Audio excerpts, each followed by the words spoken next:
So Vamandev is appearing in his Vishnu form before Aditi and the other devatas. And that is being described here in this particular verse.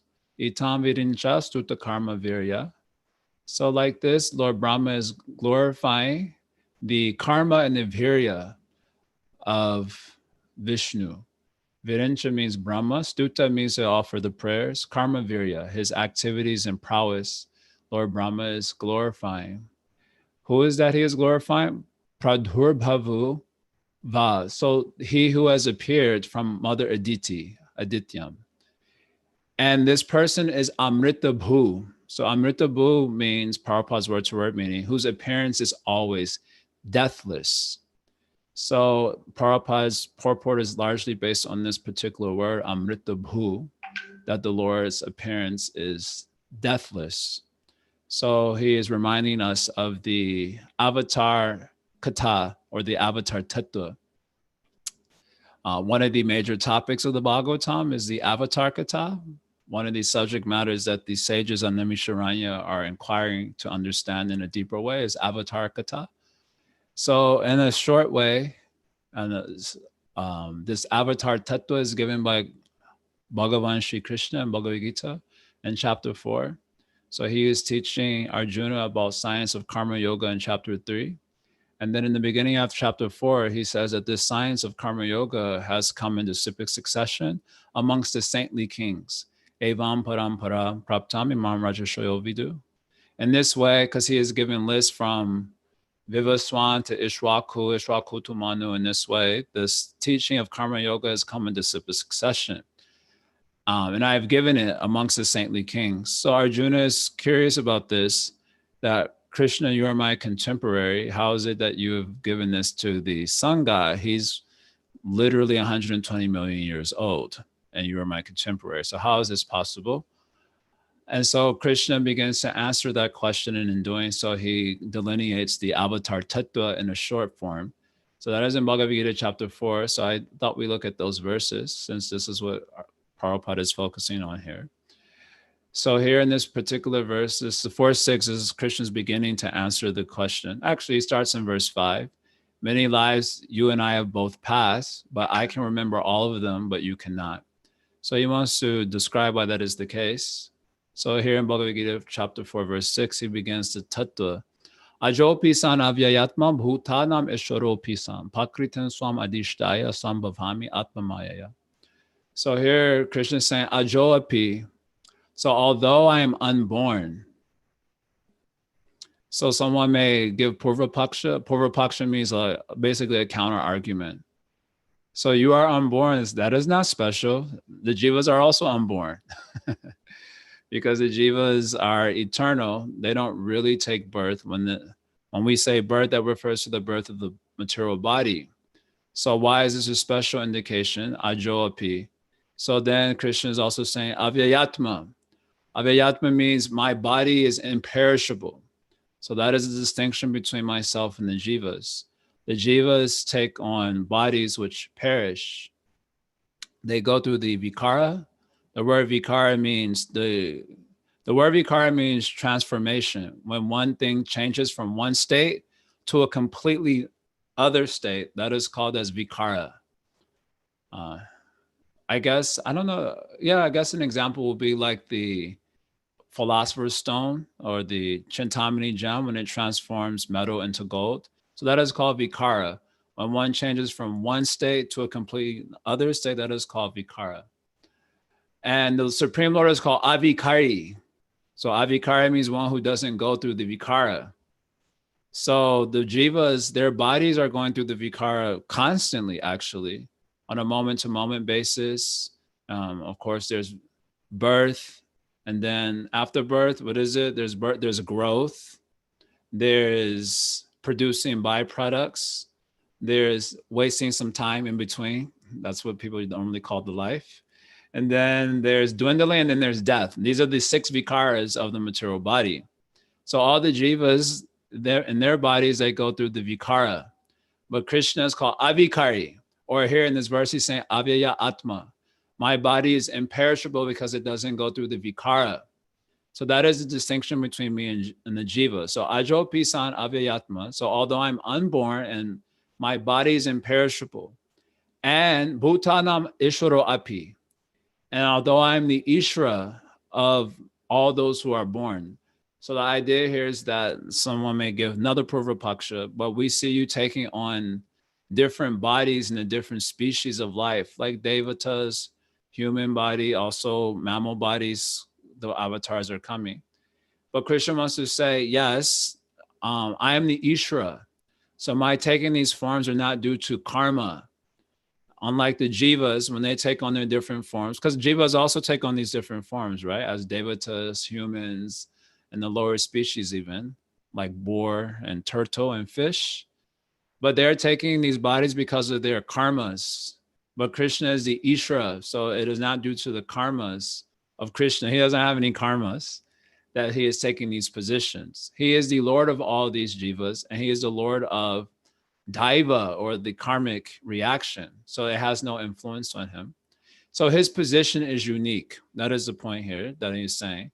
So although I'm unborn and I have imperishable body, doesn't go through the vikara, and I am the Lord of everything, still pakriti swam adishtaya, situated in my own pakriti. So the word pakriti here, generally we understand the word pakriti to mean the matter. But if pakriti here means matter, that means this statement, pakritam swamadishtaya, situated in my own pakriti, in my own matter, that means Krishna is a form of matter. And if he is a form of matter, then he would not be a unique object of meditation, acharyas say. Because practically in all these systems, Gyan Marg, Yoga Marg, and of course Bhakti Marg, Krishna is a unique object of meditation. Even if, of course, the impersonalists, they have their philosophy. We don't like it very much. But the generally speaking, other systems, the Lord is a unique object of meditation. Even in chapter 2, Bhagavad Gita, right? This question Arjuna is asking, how does the yogi sit? So Krishna is saying, first of all, he is like a tortoise, which when I first read Gita, I was like, wow, that really doesn't answer the question. But Krishna is saying, just as the tortoise is able to withdraw its limbs within the shell, so this yogi is able to withdraw his senses from the object. Because the meaning of the question, how does he sit, means how does a yogi keep himself from running after matter? It is very difficult. You may have noticed it, especially during COVID. It's very difficult to not run towards the external world. Just like nowadays, there's a heavy political situation going on in the US. And that is a talking point for all the breakfast topic, lunch topic, also dinner topic, also what is happening in the US politics. And it's very hard to withdraw from that. You may have noticed it. You're all the time looking on the news, checking your friend's Facebook status. Everyone is talking about that. It's very hard to withdraw from these things. It's like if you were watching a train wreck, like if a train was about to crash, very hard not to look, right? Or sometimes when we're driving on highway or driving on some, highway type thing, interstate, and you see that there's an accident. So you see that all the cars, they're driving like 60 miles an hour, but when they get close to the accident, they start driving at 40 or 30 miles per hour because they want to see what is going on, what is happening. So that is natural. Condition senses run towards the outer world. So Arjuna wants to know, how does the self-realized person prevent himself from doing that? It's very difficult. So Krishna said he's like tortoise. He can withdraw his senses from the outer world, like the tortoise withdraws its limbs. And that is due to the higher taste. That is verse 259. Due to the higher taste, he has the power to do that. Because sometimes some person is sick, so he also withdraws his senses, right? So you say this self-realized guy is like the sick guy. So Krishna is saying, no, the sick guy, even when Vishay Vinivartante, he's the sick guy, he may withdraw, but inside he's meditating on the objects of senses. But this yogi withdraws because he is seeing something superior. That's how he has the power to withdraw. Then in verse 60, Krishna says this is very difficult, that even a yogi endeavoring to do so will find this very difficult to do. And he also gets pulled away by the mind and senses, even though this is his endeavor to withdraw his senses from the outer world. So then in verse 61, which is the first place where Krishna mentions himself, that one can actually be successful in withdrawing oneself and sitting in meditation and maintain that position only if they meditate on me. Because by meditation on me, they destroy the tincture or the defects in their senses that will cause them to go outward. And that way they remain situated inside. That is due to the meditation on me. This is verse 261. So that means Krishna is a unique object of meditation. That's all I'm trying to say. He's a unique object of meditation. For Gyan Marg, for Ashtanga Yoga Marg, and also for Bhakti Marg, he's a unique object of meditation. So if the word pakritam in this verse of Gita refers to matter, that is not a unique object of meditation. That meditation we're doing on the day-to-day, regularly, and not unique, and it doesn't destroy obstacles in the senses, it agitates the senses actually. So Acharyas, they're giving all these explanations to this verse. I'm just giving a summary. So here, Pakritam actually refers to the Sarup of Krishna, which is spiritual. Pakritam Swamadishtaya means I am situated in my own Swarupa when I appear, and not in a Swarupa of material Pakriti, but it is a spiritual Pakriti. Right? There is such a thing as spiritual Pakriti, right? As Krishna also talks about this in chapter 7 of Gita. He says there are two types of Pakritis. Apara Pakriti and Apara Pakriti. Apara and Para Pakriti. So there's spiritual Pakriti is there also. So here, Pakritim Swamadishtaya. Pakritim Swamadishtaya means I am situated in my own Swarupa. Sambhavami Atmamayaya. And I appear in this world by my internal potency. So I'm situated in my own Swarupa, which is spiritual. So Purva Paksha is coming. Well, you are one. And although there are many avatars, Matsya avatar, Kumar avatar, and now we're hearing about Vamandev avatar, all these avatars are actually one. So if you appear in this world situated in your own Swarup, because all these forms are part of your Swarup, or they are your Swarup, I should say, rather. So if you come situated in your own form, why don't I see all these forms simultaneously? That would be pretty overwhelming. If every time the Lord appeared, all the avatars come simultaneously. So then Acharya is giving explanation. Sambhavami Atma Maya, because I appear by my Atma Maya or Yoga Maya energy. And the nature of this Atma Maya or Yoga Maya energy is that it conceals and reveals both, right? As Krishna says later in Gita, what is that verse? Naham Prakasha Sarvasha Yoga Maya Samamvrita. So by my Yoga Maya, I am concealed. That is what he's saying in that particular verse. Also by Yoga Maya, he is revealed. So like curtain. So the curtain will close and the curtain will open. So when Krishna wants to come in a particular avatar, he opens the curtain, so to speak, only to that particular form. And the Yoga Maya Shakti hides all the other forms, so to speak, from the vision of the individual. Acharya is giving an explanation like this. So if the Purva Paksha is coming, why I don't see all the forms? That's because the Yoga Maya is only allowing you to see this form. And the other forms are concealed from the vision. And then he reveals according to the love or according to the lila that he's performing. There is revelation, right? Ya ya diyata urugaya vibhavayanti tat vapu pranayase saranugrahaya. In Brahma's prayers to Garbhadaksha Vishnu 3rd canto, it says, according to your meditation, there is revelation of the form by the mercy of Krishna. Ya ya diya means according to your meditation, what form you are meditating on, especially with the love for bhaktas, then tat tat vapu, then that form Krishna will manifest to show mercy to that devotee. So he doesn't manifest all the forms, but Yoga Maya will manifest a form according to the desire of the devotee, or else according to the nature, the pastime being performed, that form becomes revealed. So this verse have a lot of tattva in it, long commentaries the Acharyas are giving for it, but we've given some summary idea here. So although I'm unborn, imperishable body and the Lord of all, I appear in my own Pakriti by my own internal energy to perform the pastimes. So when do you appear? That is answered in the next verse. You're knowing it very well. Yada yadahi dharmasya glanir bhavati bharata abhyuta nama dharmasya tadatmana shajamyaham. So when there's dharma glani, the destruction of dharma and the increase of the adharma, abhyuta nama dharmasya, at that time I make my appearance. Whenever this is going on, then at that time, I'm making my appearance. So this answers the question when the avatar is coming. And then next verse, that's easy one, a little easy. 4-6 is a really hard one. And then 4-8, why do you come? What is your purpose for appearing? Because you are Atma Rama and Apta Kama. Atma Rama means you're self-satisfied. There's nothing outside of you. So there's nothing for you to desire or want. And you're Apta Kama.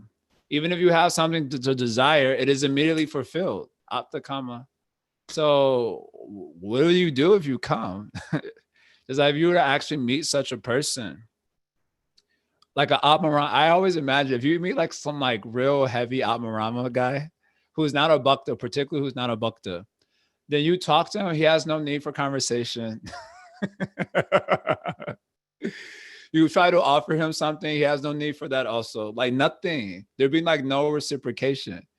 So how does a person who is Atmarama or who's Atmaramata, they have that quality and they have Aptakama, what will they do if they appear? So then Krishna also answers that particular question. Is verse number 8. Also very well-known verse. Paritranaya sadhuna vinashaya chadushkritam. Dharmas staparnartaya sambhavami yuga yuga. So paritranaya sadhuna, I want to deliver the sadhus. That is why I'm coming. But the sadhus are already delivered. Otherwise, how they get the nomenclature sadhu?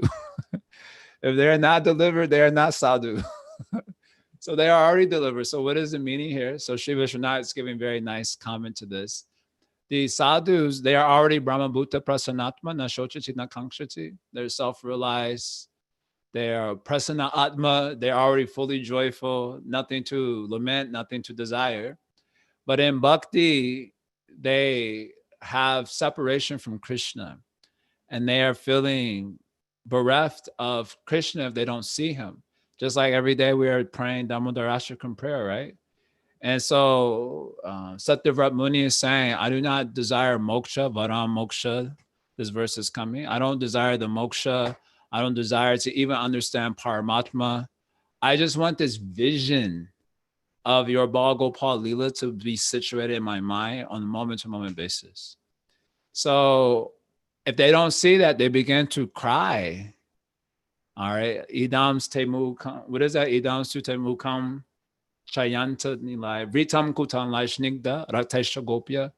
So Satyavrat Muni is crying. Where is this Bal Gopal Leela happening? I'm crying in the separation of it. So the sadhus, sadhu here means bhaktas. They have the separation from Krishna and they need his darshan within and without. So for giving them that darshan, I will come into this world to give darshan to these bhaktas. That is the meaning here of paritranaya sadhuna. This is Sri Vishwanath's reading here. And vinashaya chaduskritam, to kill the extraordinary demons. There are a lot of them around. People are having celebrations because one demon is coming out of the office. But I still can't understand because another demon is coming into the office. Anyway, that is another thing. But Vinashaya Chaduskritam, the demons are there. These are normal demons. When I say demons, Asura, that means they're not God conscious, basically. They live for the sense gratification. And Prabhupada, he said the demon is one who can do anything wrong for his sense gratification. That is Asura, prepared to do anything wrong. This is when he's talking about Kamsa. He's prepared to kill his own sister also. So Asura is one who can do anything wrong for his own sense gratification. So the Vinashaya Chadushkritam, but these are ordinary demons. Krishna doesn't have to kill them, give some heart attack. Or in the case of the presidential elects, they can give the old age itself is going to finish them off. So for these ordinary demons, Krishna doesn't have to do anything. But there are extraordinary demons are there. Like Ravan, Hiranyakashipu, so many extraordinary demons are there. So to kill them, I make my appearance. And particularly they accost devotees. That is their big fault there. And these extraordinary demons, they make trouble for the devotees. So Krishna wants to kill them. And dharma samstapanartaya. I want to reestablish the dharma. So dharma here means the real dharma of hearing, chanting, and remembering Krishna. For that reason, I'm also making the appearance. I had remembered the verse in this regard from Queen Kunti's stava. The very nice prayer she offers to Krishna. Bhave smen klishamananam avidya kama karma bihi. Shravana smaranar hani. Karishani tikechana. She's given different reasons why people say Krishna makes his appearance. So there's one reason. He makes his appearance in the material creation for those who are suffering. Aklishamananam, they are tormented by avidya kama karma bihi. Avidya kama means they're doing karma activities that will entangle them in the birth-death cycle. Why they are doing that? Because they have kama. Kama is there, the desire inside to enjoy, so they get entangled in these various activities. Well, why they have these avidya? Because they're ignorant. So they're suffering this way due to these three: avidya, kama, karma bihi. So to shravana smarana arhani, karishan iti kechana, to rejuvenate, that's not the word I'm looking for. Reestablish is such a boring word. I'm looking for a better word than that. Reinvigorate. Yeah, I like that word. To reinvigorate the real dharma of Shravanam, Smarana, Arhani, hearing, remembering, worshiping Krishna. For this dharma, I've appeared also. King Kunti is giving this as one of the reasons he makes his appearance. Sambhavami yuge yuge. So Krishna will make his appearance in this world as avatar. Finally, we come to 4.9, which is the verse that Prabhupada quotes in today's purport also. Janma karma chame divyam evam yoveti tattvataha. So if anyone can understand that the janma and the karma of the Lord is divyam. So divyam means transcendent or beyond the gunas. So you understand that they're not part of this material world. They are not, and therefore being beyond the gunas, they are eternal. So if you understand that the janma and karma are eternal, evamyo veti tatuta, you understand this in truth, which means you really understand. Acharya is saying, first of all, this word tatutaha, to understand the tattva means to understand that this Krishna is actually Brahman. Brahman is a generic term they use to refer to the transcendent reality. And mostly people think of Brahman only as impersonal. But you understand that this is the form of Brahman. This Krishna, these avatars, they're actually forms of Brahman. And they perform jama and their karma and their divyam, transcendent and beyond, and therefore eternal. So if you understand that, then you are a liberated person. That is actually the meaning here. If you understand that, you become liberated. And then when you give up your body, taktva deham punarjanma, because you're already a liberated person. When you give up your body, then you go to the spiritual world.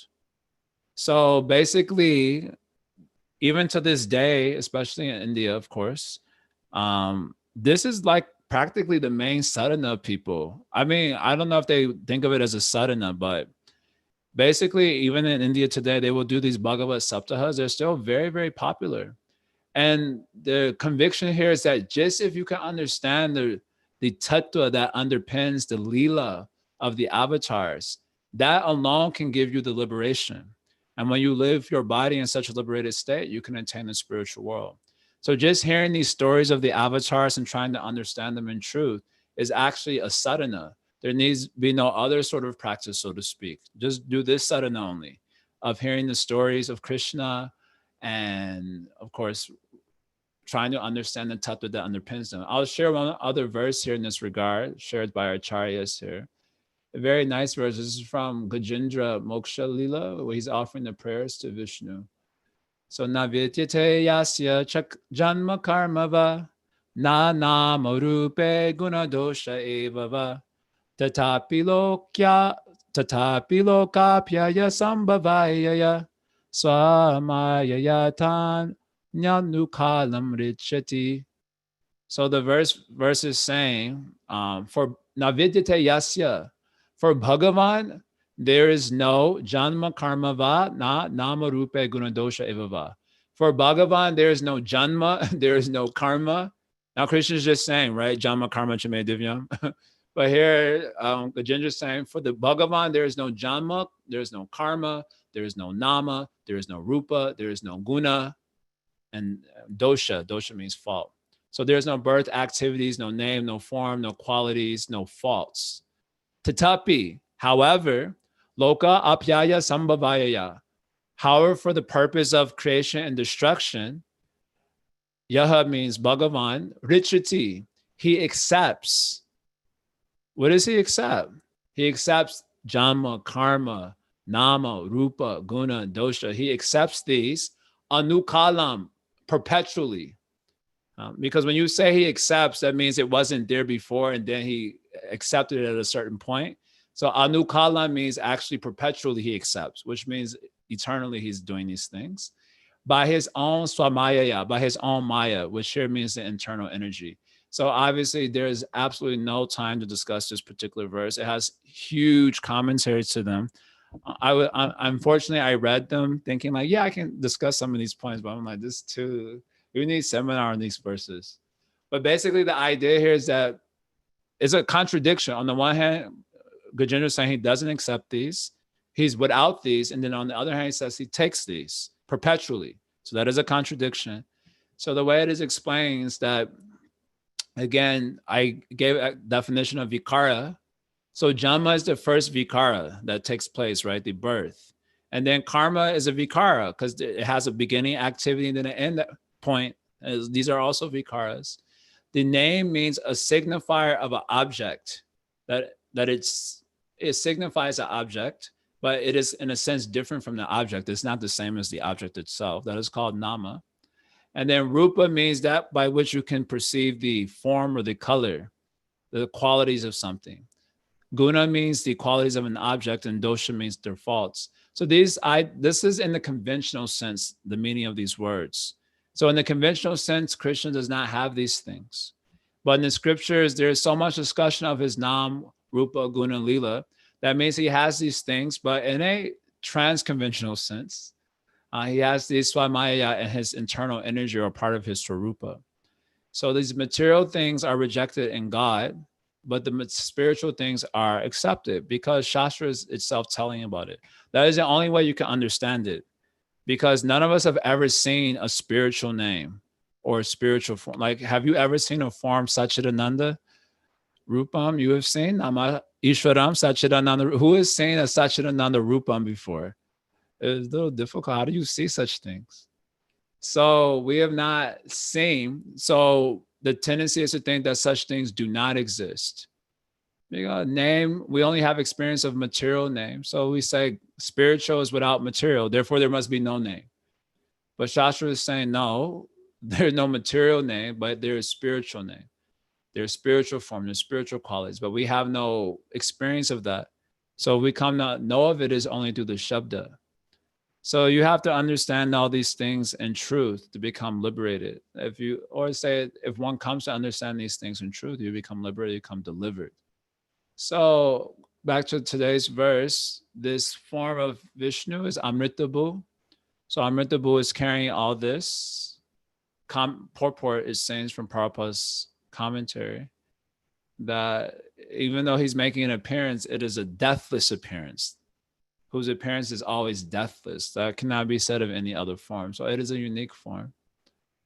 And Chaturbhuja Shankha, Gadha Abja Chakra, he is holding Vishnu form with 4 arms, holding the different paraphernalia. Pishangi Vasa, he is dressed in yellow garments and he's having very nice lotus eyes. So the beautiful form is there. So these are some tattvas here. I'm going to stop there. I left the 10 minutes. I don't like to go on and on and on and on until the very end. So I always like to leave about 10 minutes. I have 8 left. If anyone wants to say anything or ask any question, I did the best I could here. Thank you, Jaya Jagannath Prabhu, for amazingly bringing out this concept of Lord's appearance, the tattva behind Lord's appearance. Why does he appear, and all these? I would love like how you wanted to explain Gajendra's prayers. It is very interesting. Yeah, but you just raised the curiosity. The commentaries are too long. I was really trying to read them this morning. It was just too long.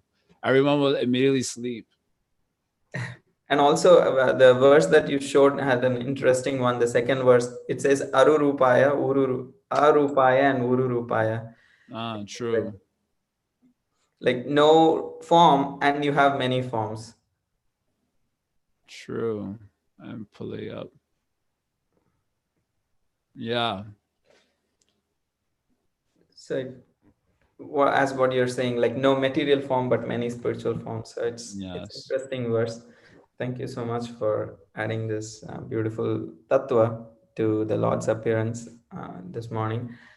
Everyone should be able to unmute themselves if they want to add a comment or a question or an appreciation. Hare Krishna, Prabhu.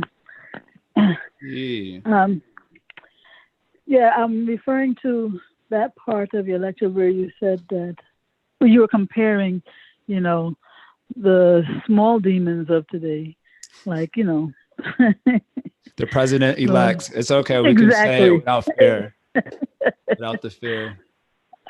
Yeah, I mean, it's all you need is old age to finish them off, So he doesn't need to come for that, But he comes because, these like super powered demons, they're like too much.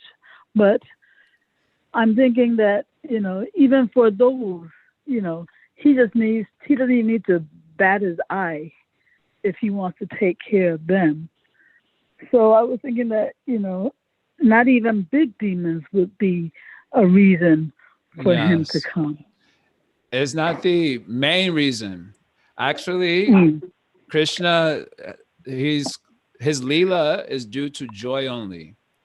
So, and the joy comes from making exchange with the devotees. So even his Shrishti Lila, which means the Lila of creation, this is an extraordinary point.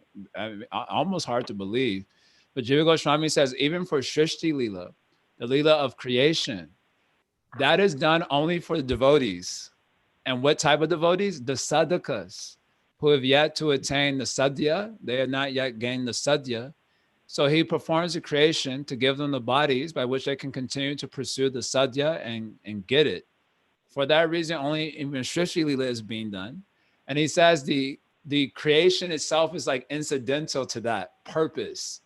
Just like when you were cooking on the firewood, if you're cooking on the firewood, your main purpose is to cook a preparation. And incidentally, wood is also being burned. So similarly, when the Lord performs his Leela, his main purpose is for the devotees. And incidentally, other things are going on. So that's very far out. No time to discuss that tattva in detail because it's a heavy commentaries coming there also. So here, yes, even for the big demons, Krishna doesn't have to come for that. He can kill them as Paramatma in the heart. Just slow down the heartbeat a little bit. He's there on the side. But because these demons antagonize devotees, it's good to make example of them. If you make antagonism to the devotees, you have a Nishingadev to deal with or Krishna to deal with. So you make good example of them so people understand, they're not good to deal with the devotees in an antagonistic way. So like this. Okay. Thank you, Babu. Yeah, like you said, that Shrishti topic, I'd love to go into that. But. Oh yeah, that's a big one. That's a seminar. All these things are like seminar topics. It takes a long time to explain. Okay, thank you. Hi, Krishna Prabhu. There is an anonymous question here. Why do we consider a devout Catholic to be a demon? How do we know this? I assume this is in reference to what you were saying about the small demons. I'm not talking about devout Catholic. I'm defining demon in terms of the activity. So it says, I guess it says this in Mahabharata. I don't know. I've never seen the actual quote, but I've heard devotees reference this. In the Satya Yuga, the Asuras and Devatas lived on different planets. In the Treta Yuga, they lived on the same planet. In the Dwapara Yuga, is it they live in the same country? Family. some statement like this. And in the Kali Yuga, they live in the same heart. So we all know this within ourselves. There are Asuric tendencies and also Devata tendencies, divine tendency. And the difference between the Asura and Devatas, according to Gita and Prabhupada's commentary, is that the Devatas, they follow Shastra, and the Asuras don't. They also know about Shastra, but they don't follow. They have their own desires to fulfill, and they're prepared to do anything to fulfill those desires. So all of us have Asuric Devata tendency inside. We may even know Shastra. We may even call ourselves devout, but we do Asuric things, isn't it? We know this by our personal experience. So like us, so also other persons, they may be Catholic or this thing or that thing, but they also do the Asuric activity. That happens all the time. And it's very easy in Kali Yuga to do the Asuric thing because the whole culture around us is quite Asuric in nature. It doesn't direct us towards godly activity, but towards the demonic activity. So I was saying, I was a little bit being in jest and facetious about it. Of course, in my heart of hearts, I think like that also. But I was saying it more as in jest here. I don't consider a devout Catholic, but then you have to find what you mean by devout. Just saying devout doesn't mean that someone is following, right? I can also say I'm a devout Hare Krishna, but by my activities, you may think otherwise. So someone just claiming I'm a devout Catholic doesn't mean anything, especially in Kali Yuga. It doesn't have that much meaning because people's words and thoughts and actions are not congruent. This is the meaning of the word Duratma coming in the Hitopadesh. The difference between a Mahatma and a Duratma. What is the difference? Mahatma means that they they say what they think and they do what they say. This is called a Mahatma. And what is a Duratma? They think one thing, they say another thing, and they do yet another thing. This is called Duratma. And in Kali Yuga, this problem is very rampant. We also have this problem. You can do Duratma tests on yourself. I had to do this Duratma test on myself a few weeks ago. We had a men's seminar with Simon Haas, and he had us do a Duratma test. And boy, oh boy, was it ugly. It was a group of guys there, and we were doing the Duratma test, and we were like, and afterwards we had to share, and we were like, do we have to share? It's a little embarrassing. So this is going on. Someone can say I'm Duratma, I am devout, but what is the meaning now? It's hard to tell what is the words in Kali Yuga. I'm sorry to go on like this, but words in Kali Yuga have lost their Shakti. Words have potency in them, but when people don't live truthful lives, then, or I'll say it in this way, to the degree they are Duratma, to that degree their words lose the Shakti. So in Kali Yuga, where a lot of us are having this problem that our words do not have the Shakti in them, they have no potency. So they're just like empty shells. Like if you have the homeopathy medicine, they have the shell is there and inside the medicine is there. But our words are like that. Their shell is there, like the word devout, but inside no Shakti. It had no meaning. So I'm not saying that is true for any particular individual because I don't know these individuals precisely. But as a sort of in jest, the nature of Kali Yuga politics is pretty nasty. People have to do pretty nasty things that probably don't match that word devout, Catholic, Anyway, this topic can go on. Because I've been meditating on it a lot. I do this men's sangha, and one of our main practices in our sangha is we give ourselves a challenge that we make an oath to follow in the beginning of the week, and we make everyone make an oath. And at the beginning of the next sangha, we open up by asking everyone, were they true to their word? And so many of us guys aren't true to our word. I make everyone turn off their screen. If you were true to your word, keep the screen on. And if you weren't true to your word, then turn the screen off. And so many of us are turning off the screen. That means our words have no Shakti. And I'm trying to impress this upon all of our minds. Why aren't you keeping your word? It's just you gave your oath. You said you were going to do it and you didn't do it. Why is that happening? Because your words have no Shakti. And if your words have no Shakti, then your character must not have much good Shakti in it either, right? It used to be a cliche that a man was only as good as his word. And now the words are not having the Shakti. The presidents, all of them, say they will do one thing, and then it's common knowledge that they hardly keep their promises. They just say something, get the votes, and then afterwards enjoy. So that is what I was saying. I'm not making comment about Catholic this or this one or that one, but just a general problem in Kali Yuga is really my comment there. So that's what I'm trying to indicate. So There's another quick question from the Algaranga Prabhu on the chat. someone can say what they think and do what they say, but their thoughts and actions can be godless or selfish. Is there a supplementary definition of Mahatma? I'm not familiar with one. This is from Hitopadesh, but I promise you that is not the case. You mean, in other words, you can say someone is demonic, so there's congruency there. But congruency means that they think demonically, so they talk demonically, and they do demonic activities. So there's, in that sense, they are Mahatma by this particular definition. But I think the sense is that that is not actually possible for one in the Rajas and Tamaguna. There has to be deception. There has to be the cruel activity. So all these things, it is not possible. The sense that I'm getting is that it is not actually possible for a demonic person to do like that. Or Duratma person to do like that, to maintain the congruency. It's not possible. You will say one thing and jest or in frivolity, right? We say so many things in frivolity also. Oh, yes, I like this very much. And then you just disrespect the person.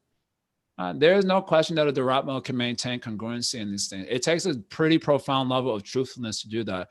In my own personal experience of trying to be more attentive to it in my own life, I found that I'm too frivolous with my speech. And so I end up saying things like that that I don't carry out. Like, oh yeah, I'll read it. Or yeah, I'll watch that thing that you sent to me. And then I don't do it. And it's like completely on accident, but it's because of not having the gravitas to see like, oh my God, I just said something that I was going to, and I have to follow through with that. And this is like an innocent person, just having like a conventional exchange. Yeah, I'll do it. Not thinking like I've just given my word to someone. It doesn't even register in the psyche like that. So the sense that I get is that a person who's intensely Duratma, that there ain't gonna be no congruency there. It's not possible. It ain't happening. Okay, so I think my time is up. Thank you all very much for tolerating my vibration for so long. You're very kind. All right, Om Tat Sat. Srila Prabhupada Ki Jai.